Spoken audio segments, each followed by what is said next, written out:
there is a decent chance you're watching this while already late for something.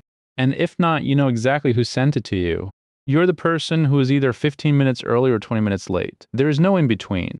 You have been late to things you were excited about, and you woke up 3 hours early. And you always arrive breathless with a story. The story is always true, by the way. There was traffic. There is just always traffic. You own 4 alarms and negotiate with all of them. And getting ready has a time warp in it. You check the clock, blink, and 20 minutes are gone. Here is what everyone believes about you. Late people are selfish.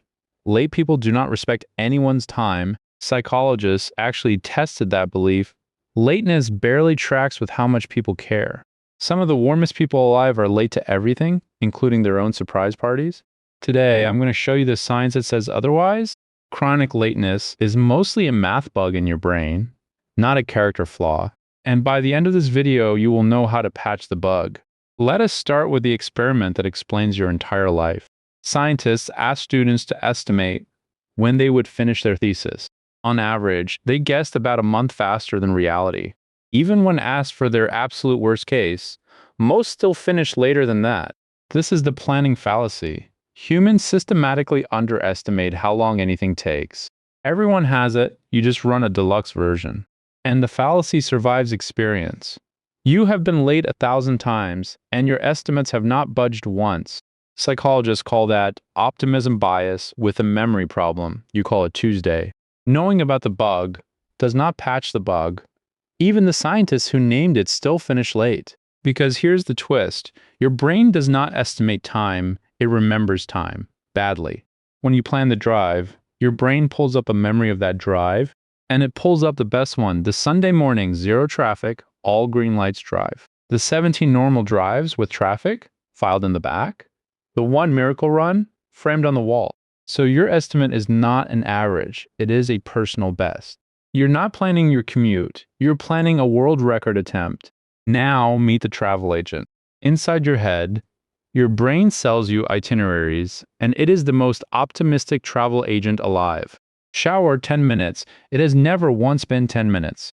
Getting dressed, 5 minutes, sure, if the first outfit works, it will not. Drive, 15, parking 0, walking in 0. Elevators apparently instant. The travel agent leaves out every transition, every red light, every where are my keys, and you buy the package every single day. To be fair, the agent is not lying to hurt you. Optimism kept your ancestors moving.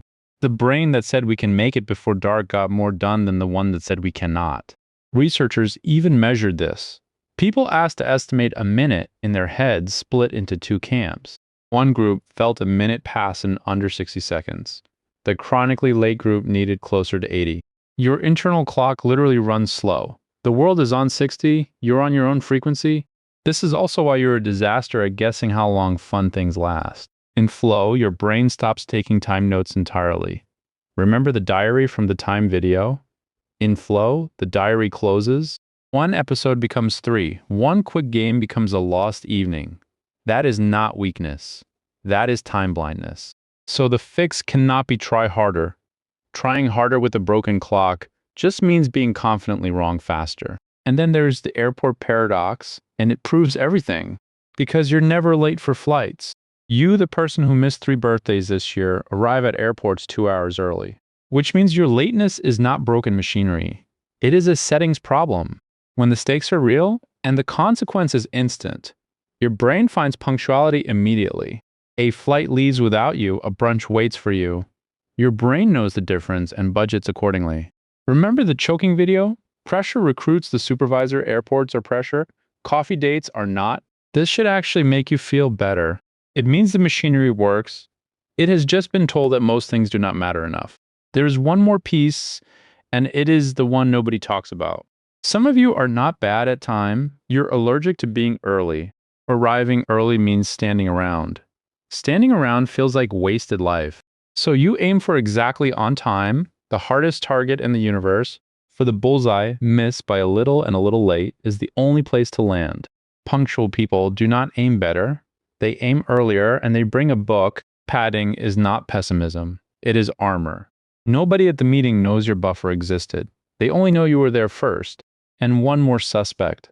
The one more thing, you're about to leave and your brain says, real quick, answer that one email, because leaving is a transition and your brain hates transitions. Finishing feels better than stopping.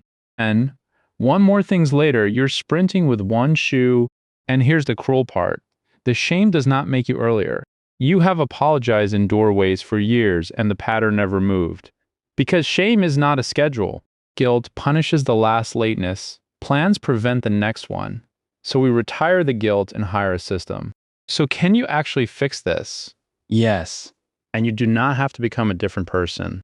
You just have to stop trusting the travel agent. 5 moves. First, plan backward, not forward. Do not ask, when should I leave? Ask, I must arrive at 7, so walking in takes 5, parking 10, driving 20, shower 20, count backward, and the truth appears. Forward planning is the agent's fantasy. Backward planning is math.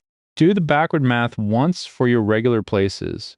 Work, gym, that one friend's house, write the real numbers down. You will hate the numbers do not care. Second, the 1.5 rule, whatever your gut says something takes, multiply by 1.5.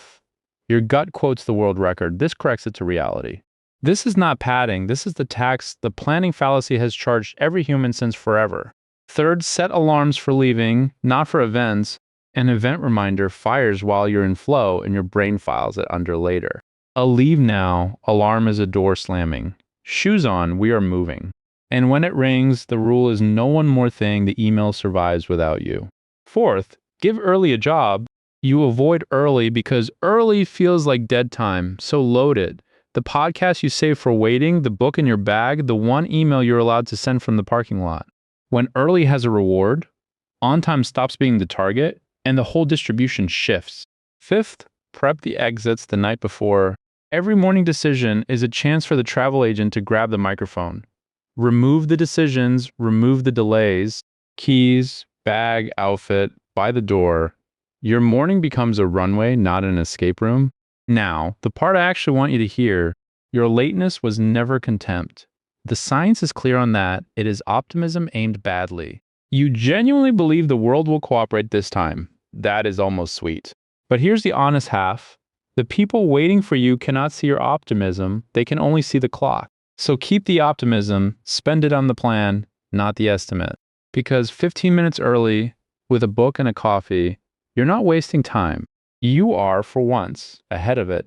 And people notice quietly the same way they notice the lateness. Reputations are built out of arrivals. Yours is 1 week of leave by alarms away from flipping. Your homework is 1 alarm.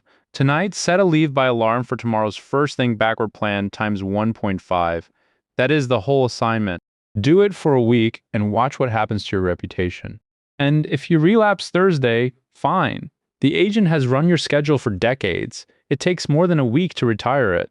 Next video, we finally open the vault.